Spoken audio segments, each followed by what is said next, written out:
این عزاداری‌ها به نظر من، نه به نظر من، به نظر همه شیعیان جهان، زنده کردن نام امام حسین و فاطمه زهرا و حضرت زینب.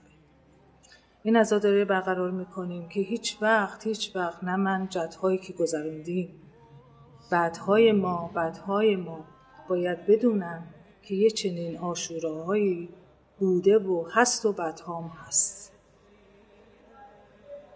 برقراری این عاشورا این نیستش که ما فقط ماهو بگذرونیم، نه، ماه‌ها و سالها برای ما نام فاطمه زهرا، نام امام حسین، نام علی، نام حضرت زینب نه در جهان، در دل ما، در خونهای ما میجوشه. برای ما هر روز عاشوراست. نه عاشورا بر دو معناست. عاشورای آشوب، نه، عاشورای حسینی. ما شیعیان زنده ایم به نام حسین، به نام علی. ما به نظر من ما خواهرها باید عبرتی داشته باشیم از فاطمه زهرا و حضرت زینب. ولی عزاداری‌ها که بخوایم برقرار کنیم، از روز اول محرم برای ما عزاداری اشک ریختن، یعنی نه اشک بشینیم اشک بریزیم به معنای اینکه گریه کردیم، نه، درونن، وجودن، زنده کردن نام حسین، زنده کردن نام فاطمه زهرا، حضرت زینب. عزاداری‌هایی میکنیم، روزهایی که خونده میشه، سن زنی‌هایی که برقرار میشه، مجلسایی که برقرار میشه.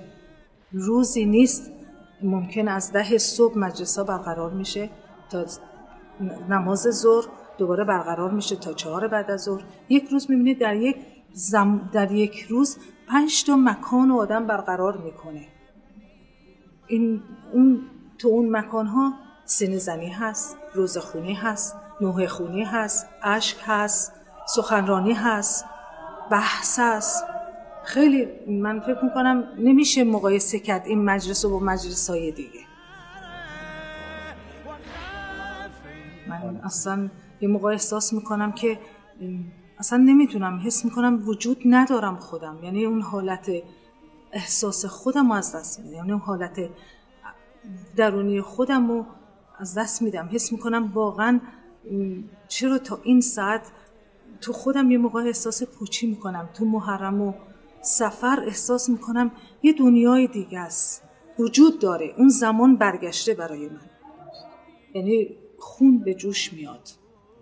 نمیدونم اصلا الان بیان نمیتونم بکنم. ناخواسته یه لحظه ها از خود بی خود میشم، یعنی میگم بر اثر گریه واقعا از خود بی خود میشم، بر اثر گفتن یا حسین ناخواسته اینقدر هوا رو میزنم، یا حسین یا حسین یا حسین، یا زهرا، یا زینب. الانم که دارم میگم اصلا برای من واقعا یه حال دیگه دوباره دست میده به دست، یعنی نمیدونم مثلا چجوری بیان کنم. این لحظه نیست. من هر وقت واقعا برام پیش اومده مشکل پیش اومده، شاید خوشی پیش اومده، هیچ وقت تو مشکلات هم اسم اینا رو نیاوردم، تو خوشی هم آوردم، تو لحظه هم آوردم. ساعتایی که اگر دارم برای خودم زمانی رو طی میکنم واقعا با یاد اینا میرم. احساس میکنم اینا ما رو نگه داشتن، اینا ما رو زنده نگه داشتن، بچه‌های ما رو، پدرای ما رو، مادرای ما رو. ما از اینا همه چی میخواییم. اینا هستن که جوابگوی ما هستن. مریض دارم سراغش میرم، خوب هستم سراغش میرم، ناراحتم سراغش میرم. این برای من هر لحظه همه اینا زنده. خیلی ممنون از این که زحمت کشیدید و واقعا این بحثا رو برقرار میکنین. امیدوارم سالیان سال این لحظه ها برقرار بشه، نه بچه های این لحظه ها رو داشته باشه.